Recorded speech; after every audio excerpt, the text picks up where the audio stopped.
Hello everyone, good afternoon. Today is 26th of June 2024. So I'm back again, and today what we are going to be talking about is child trafficking. Remember, we talked about trafficking the other time regarding to human trafficking and then organ trafficking, but today we are talking about child trafficking. So what is this child trafficking?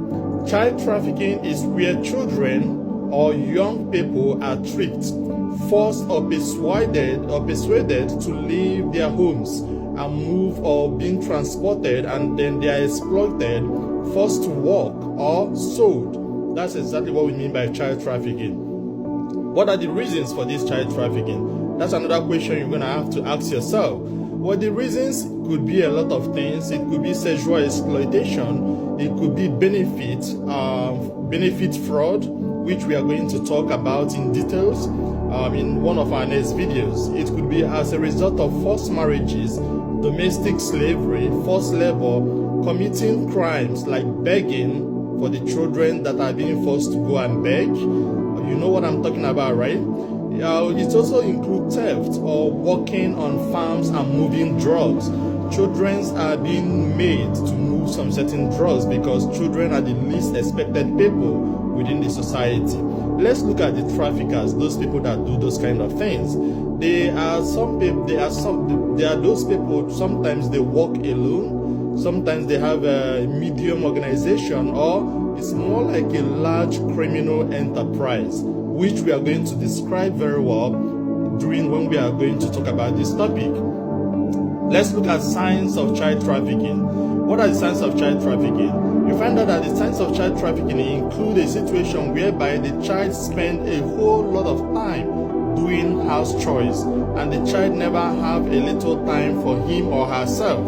You also have a situation whereby the child doesn't go out, or the child is not allowed to go out, and then the child lives in a low standard accommodation, or maybe the child is not even aware of the country or the city or the country, the city or the town where he's staying, because he's been locked indoors for a long period of time.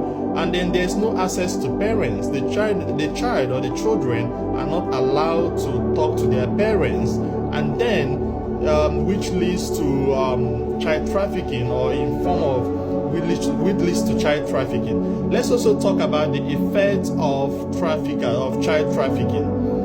When we are talking about the effects of child trafficking, it's a situation whereby those children that are being trafficked, that are being sexually exploited, have it in their mentality that they are into relationship with their traffickers, not knowing that they are being abused and then they are being exploited.